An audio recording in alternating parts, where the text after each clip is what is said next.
Тема незаконного строительства в Сухуми стоит остро. Хаотичные объекты не только нарушают архитектурный облик города, но и нормы безопасности. Особенно плохи дела с пристройками к многоэтажным домам. Например, в этой пятиэтажке по улице Эшба пристроек становится все больше. Нарушений много, говорит главный архитектор города Сухум Светлана Шаменкова. Пустые пространства и окна, выходящие на улицу с межлестничных площадок, постепенно превращаются в дополнительные комнаты. А это значит, что коридоры в этом доме теперь без естественного освещения. При этом отсутствует дымоудаление, и в случае пожара жителям верхних этажей из здания не выбраться. Но это не единственная проблема. Некоторые пристройки здесь задевают систему подземных коммуникаций. В случае аварии в сетях устранить ее будет практически невозможно. Проводя сейчас пристройки и не обращая внимания на наличие подземных коммуникаций, мы, в принципе, подвергаем их разрушению, эти коммуникации, которые потом нужно будет переносить или что-либо с ними делать.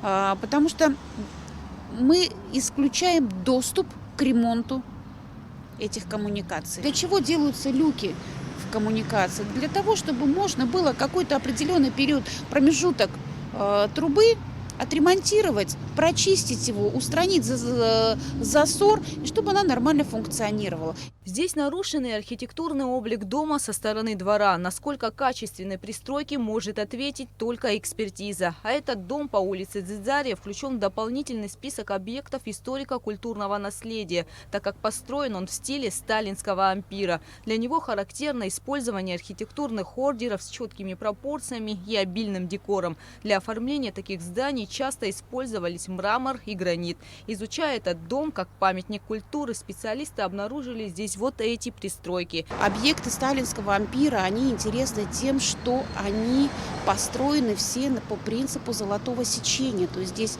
очень пропорциональные оконные проемы, дверные проемы, рустовка, которая идет по фасаду, по первому этажу объекта, размеры колонн. Да? И когда мы вмешиваемся в это архитектурное решение, причем вмешиваемся неграмотно, получается то, что у нас, видите на примере этого дома. Изменение параметров оконных проемов приводит к нарушению ритмичного ряда всего остального фасада. А насколько это качественная пристройка, это уже другой вопрос. Потому что, пристраивая объекты к многоквартирным домам, должны просматриваться инженерные решения по фундаменту, по колоннам, по несущим конструкциям в принципе. Кроме того, дом старый, стоит на холме, а пристройки дают на него нагрузку. По словам одного из хозяев пристроек, разрешение на строительство они получили еще до войны. Несмотря на это, их владельцы обращаются в суд за признанием права собственности. Я думаю, что если бы было разрешение, у владельцев этих пристроек не было бы необходимости обращаться в суд за признанием права собственности на саму постройку. А такой запрос от адвоката в администрацию города поступил. А вот еще один памятник историко-культурного наследия на одной из центральных улиц города. Построено здание также в стиле сталинского ампира, но оно постепенно утрачивает свою историческую значимость. Сейчас уже сложно понять, как это здание выглядело изначально. За счет того, что жители сделали козырьки над балконами, да, они перерезали горизонтальные линии. Вот это решение архитектора, которое объединяло второй и третий этаж малыми архитектурными формами. Если обратите внимание, наверху на крыше пристроен мансардный этаж, который точно так же не вписывается в архитектурный облик этого объекта. Кто-то решил и пристроил балкон, огородил кирпичом. То есть в результате получилось здание, которое безликое, то есть красивые, интересные объекты, мы сами их испортили. Наши дети, видя именно вот такую архитектуру, они думают, что так изначально было спроектировано. Разрешительные документы на надстройку, пристройку и всего остального администрация города здесь тоже не выдавала. Все объекты, входящие в перечень памятников культурного наследия, должны реконструироваться государством совместно с собственником. Однако для этого нужно обращаться в администрацию города, получать соответствующие разрешения. А людей, которые обращаются в мэрию, совсем немного. Нет ничего невозможного в нашем городе. Для этого просто достаточно прийти в администрацию, написать заявление, приложить необходимые документы. У нас по каждому, в принципе, вопросу основным вопросам, да, составлены перечни документов, которые необходимы для рассмотрения того или иного заявления. Существуют бланки заявлений, которые нужно заполнить, приложить эти документы, и специалисты будут решать эти вопросы пристроек. Проектные решения, которые необходимы приложить к этим документам, точно так же выполняются специалистами, проживающими у нас в городе. Это и архитекторы, это и инженеры. И если объект, вернее, проектное предложение сделано правильно, оно всегда имеет место на существование. Так, законное право на существование появилось у вот этой красивой мансардной пристройки по улице Айтгылара. Несмотря на то, что владельцы с двух сторон здания разные, проектные решения здесь одинаковые. Чтобы создать эту красоту, жители дома обратились в администрацию города. Объект пристроен законно. С жителей было получено обязательство, что все эти пристройки, надстройки, вернее, мансардного этажа будут проведены единовременно. Не так, что сегодня один, завтра другой, через 5 лет третий, и тогда это строительство было бы неправильно и некорректно. Они взяли строительную компанию и проводят строительство одновременно по всему периметру здания.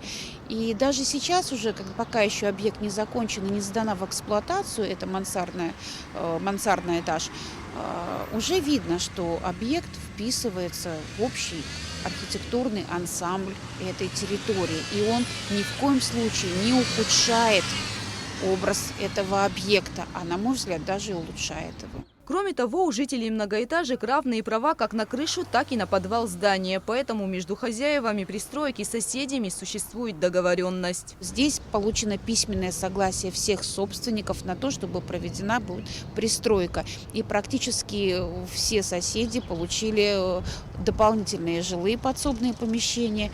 Решить вопрос о хаотичной застройке домов специалисты пытаются уже много лет. В частности, еще в 2013 году запретили фрагментарную реконструкцию многоэтажных домов. Это не просто запрет фрагментарной реконструкции, а в распоряжении четко прописано, что допустимо при изменении архитектурного облика фасада, что принимаются проекты на рассмотрение, которые включают либо здание целиком, полностью изменение архитектурного облика, либо это идет по горизонтальной линии, по всей плоскости фасада, либо по вертикальной линии. И эти проекты, они рассматриваются помимо отдела архитектуры, если это особо градостроительно значимые какие-то места, либо это исторический центр города, да, эти проекты выносятся на рассмотрение градостроительного совета. И тогда мы либо получаем одобрение, либо мы отказываемся. Но перед тем, как вкладывать деньги застройщику в изменение этого фасада, все-таки необходимо получить разрешение от администрации города. И поэтому я прошу всех, кто имеет желание внести какие-то изменения в сложившуюся ситуацию в плане увеличения жилищных площадей, либо изменения функционального назначения жилья в нежилые помещения, пожалуйста, обращайтесь в администрацию города. В случае обнаружения объекта самовольного строительства сотрудники отдела архитектуры составляют протокол об административном нарушении. Затем протокол отправляется в судебные инстанции, где выносится постановление о наложении штрафных санкций. Далее объект должны добровольно демонтировать. Но собственник может узаконить такую постройку. Наше законодательство ему это позволяет. Тогда он обращается в суд и доказывает, что постройка не угрожает безопасности жителей и не нарушает архитектурный облик города. Но если он не сможет это доказать, решать эту ситуацию по закону, по словам Шаменковой, очень сложно. Не всегда выносятся в судебном порядке решения о демонтаже этих объектов. И даже если они выносятся, такие решения, судебным приставам очень сложно выполнить эти решения. Был такой случай, когда приставы пришли для того, чтобы демонтировать самовольно возведенные объекты, представляющие угрозу жизни и здоровью граждан, и владелец этого объекта в приставов просто бросил гранату. Да? Чтобы составить эти протоколы, эти предписания о демонтаже, мы должны их вручить непосредственно владельцу этого объекта. Не квартиросъемщику, не арендатору, а непосредственно владельцу этого объекта. Для того, чтобы составить протокол, я должна туда внести его паспортные данные. Я должна при свидетелях получить его подпись на этом протоколе. Но это физически сделать очень сложно, потому что люди категорически отказываются от подписи протоколов и предоставления своих паспортных данных.